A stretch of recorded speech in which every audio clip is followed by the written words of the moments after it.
আচ্ছা, এই যে সুরেন্দ্রনাথ কলেজে এসি বেডরুম, তারপরে ওইদিকে সুরুচির সঙ্গেও বেডরুম পাওয়া যাচ্ছে। তবে আমরা কি জানি, যে আমরা জানি ক্লাবে ক্যারাম বোর্ড থাকে, টেবিল টেনিস থাকে, বড় জোর একটা টিভি থাকে। আর সুরেন্দ্রনাথ কলেজ মানে কলেজে আমরা কি জানি, কলেজে জানি যে পড়াশোনা হয়। হ্যাঁ, এক একটা রুমে টেবিল টেনিস বা খেলা ক্যারাম এসব থাকে, কিন্তু তাই বলে কলেজের মধ্যেও বেডরুম, এটা কেমন কথা? তবে আমরা যদি বলি যে কলকাতার একটা নামী ক্লাবের তালা ভাঙতেই ভেতরে পাওয়া গেল রাজকীয় বেডরুম, সেটা হচ্ছে সুরুচি সংঘ। তো এই যে অরূপ স্বরূপ বিশ্বাসের সুরুচি সংঘ, এই সেখানে সুরুচি কতটা আছে সেটা জানা নেই, তবে সুব্যবস্থা যে খাসা ছিল তা হাতে নাতে প্রমাণিত পাওয়া গেছে। এই সুরুচি সংঘের ভেতর ঘটে যাওয়া এক অদ্ভুত কাণ্ড কারখানা নিয়ে আমি চলে এলাম এই ভিডিওটা নিয়ে। এই ঘটনার সূত্রপাত যদি বলি তাহলে কোথা থেকে, চলুন একটু বিশ্বাসের সাথে ফ্ল্যাশব্যাকে যাই। যে প্রাক্তন মন্ত্রী তথা দাপটে তৃণমূল নেতা অরূপ বিশ্বাসের ভাই স্বরূপ বিশ্বাস, বুধবার কলকাতা পুলিশ তাকে নাকি নিউলিপুর থানা থেকে গ্রেপ্তার করেছে। টলিউডে তোলাবাজি এবং বিভিন্ন রকমের অভিযোগ আছে তার নামে। এই যে স্বরূপ বিশ্বাসের নামে এখন অনেকেই অনেক কথা বলছে টলিউডের কলাকুশলীরা। তবে আমার কোথাও গিয়ে মনে হচ্ছিল যে না, যখন তাকে ক্ষমতা দেওয়া হয়েছিল, যখন তিনি চেয়ারে বসছিলেন, তখন কেন সবাই প্রতিবাদ করেননি যে না, অমূল লোককে আমরা মেনে নিতে পারছি না, উনি সিনেমা বিতর্কের লোক নয়, ওনাকে কেন আমরা শুধুমাত্র কোনো দলের ক্ষমতার বলে তাকে মেনে নেবই চেয়ারে। যখন দেখছি অতিরিক্ত বাড়াবাড়ি হয়ে যাচ্ছে, যখন দেখছি নিজেরা সুবিধা করতে পারছে না, নিজেদের সিনেমা রিলিজ করতে প্রবলেম হচ্ছে বা বাধা দেওয়া হচ্ছে, কলকাঠে নাড়া হচ্ছে, তখনই তারা এক করে মুখ খুলছে। কিন্তু যখন ক্ষমতার বল দেওয়া হয়েছিল, তখন মানে জানে সবাই যে ইনি এই ক্ষমতায় আসছে বসছে, ইনি কোনো সিনেমা ব্যক্তিত্বের লোক নয়, তখন কেন সবাই মেনে নিল? নাকি মানে কি বলবো, জেনে শুনে সব কিছু চুপ থাকা শুধুমাত্র নিজের সুবিধার জন্য, কোনটা? আর যখন নিজেরা সুবিধা করতে পারে না, তখন তারা এক করে মুখ খুলছে। আমার ঠিক জানা নেই ব্যাপারগুলো। অনেকেই মুখ খুলছে, ভালো কথা, তারা তাদের কষ্টের জায়গাটা থেকে সিনেমা বানাতে গিয়ে তাদের বিভিন্ন প্রবলেমে পড়তে হয়েছে, সেসব আমি অত কিছু ওটা নিয়ে জাজ করতে যাবো না সত্যি। কিন্তু যখন চেয়ারে তাকে বসানো হয়েছিল, তখন প্রতিবাদটা কেন হলো না? এটা হচ্ছে কথা। এতগুলো লোক যদি বলতো যে না, অমন লোককে আমরা চেয়ারে মেনে নিতে পারছি না, নাকি সোজা কথা একটা দল ক্ষমতায় আছে বলে চুপচাপ মুখ বুঝে মেনে নেওয়া সুবিধা আদায়ের জন্য, কোনটা? এমন প্রশ্ন থেকে যায়। তবে যেই না স্বরূপ বিশ্বাস গ্রেপ্তার হলেন, অমনি এলাকার পাবলিকের বহুদিনের জমে থাকা রাগ ক্ষোভ আগ্নেয়গিরির মতন বেরিয়ে আসছে। জনগণ ভাবলো, বহুদিন তো তোমরা ক্লাবের ভেতরে অনেক কিছু করেছো, একটু আমরাও ভেতরে ঢুকে দেখি। ব্যাস, স্থানীয় মানুষ সুরুচির সঙ্গে দরজার তালাটা ভাঙার পরে সব দেখতে পাচ্ছে, আর ভেতরে ঢুকেই জাস্ট হাঁ হয়ে যাওয়ার মতন।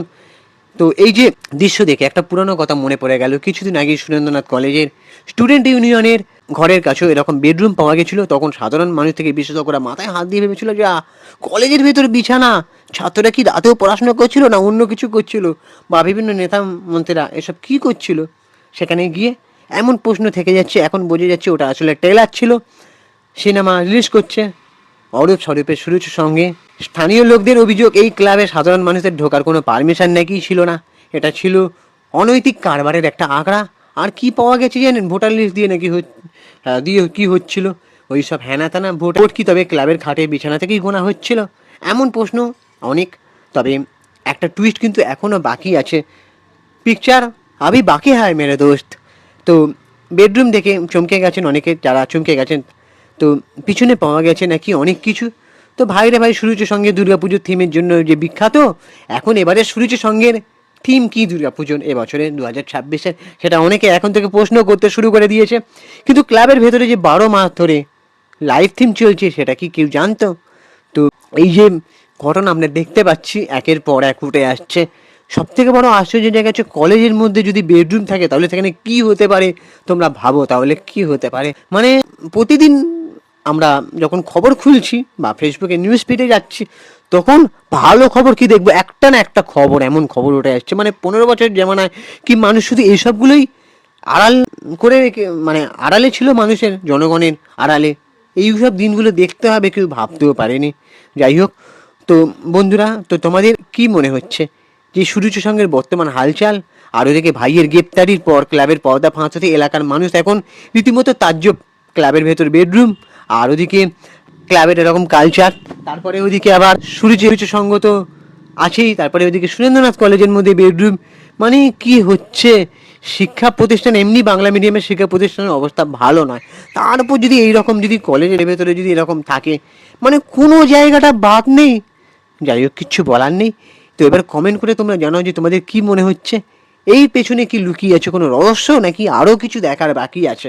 আর কি দেখার বাকি আছে তোমাদের কি মনে হচ্ছে তা কমেন্ট করে জানাতে পারো। আর আজকের ভিডিওটা ভালো লাগলে লাইক করো, কমেন্ট করো, শেয়ার করো বন্ধুদের সাথে।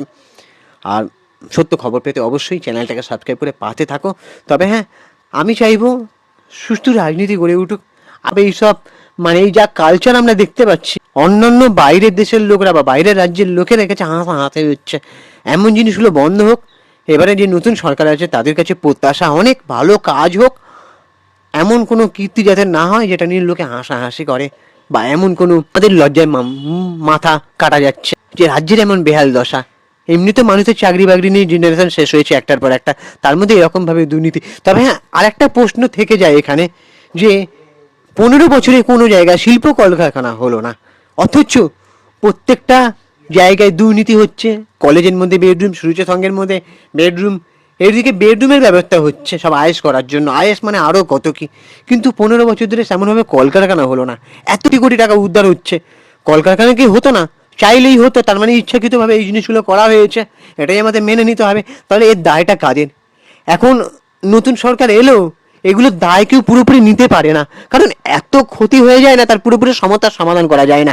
এই যে 15 বছর ধরে জেনারেশনগুলো নষ্ট হলো, তাদের চাকরি গেল, বয়স বাড়লো, চাকরি হলো না, কোনোভাবে অনাহারে দিন কাটাচ্ছে।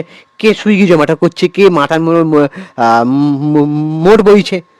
কলেজে গ্র্যাজুয়েশন পাস করে, তারপরে MA পাস করে, বা বিভিন্ন ইঞ্জিনিয়ারিং পাস করা, MA BTech, তারাও পর্যন্ত নিচু তলার কাজ করছে। কেন?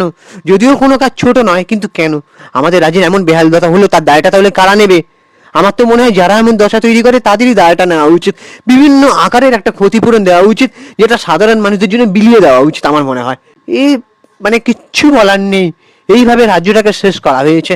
তবে আমার একটাই জিনিস চাওয়া, যে এই জিনিসগুলো মিটে যায়। কেন? সাধারণ মানুষকে কাঁদিয়ে লাভ নেই, সাধারণ মানুষকে কাঁদালে তাকে ভুগতে হবে। তো এবার আমি চাইবো নতুন সরকারের কাছে, প্রত্যাশা অনেক, যা ক্ষতিগুলো হয়েছে জানি এতটা ক্ষতি কিছুতেই পূরণ করা যাবে না পুরোপুরি, তবুও কিছুটা আপনি সেভাবে চেষ্টা করুন যাতে কাটা ঘায়ে, যাতে একটু হলেও অল্প হলেও মলম লাগিয়ে সেই কাটা ঘায়ের ব্যথাটা অন্তত দূর করা যেতে পারে, দাগ না মেলাক। তো তোমাদের কি মতামত এবার জানাও, চ্যানেলটাকে সাবস্ক্রাইব করে দাও, ভিডিওটা লাইক করো, শেয়ার করো। জয় হিন্দ, বন্দে মাতরম।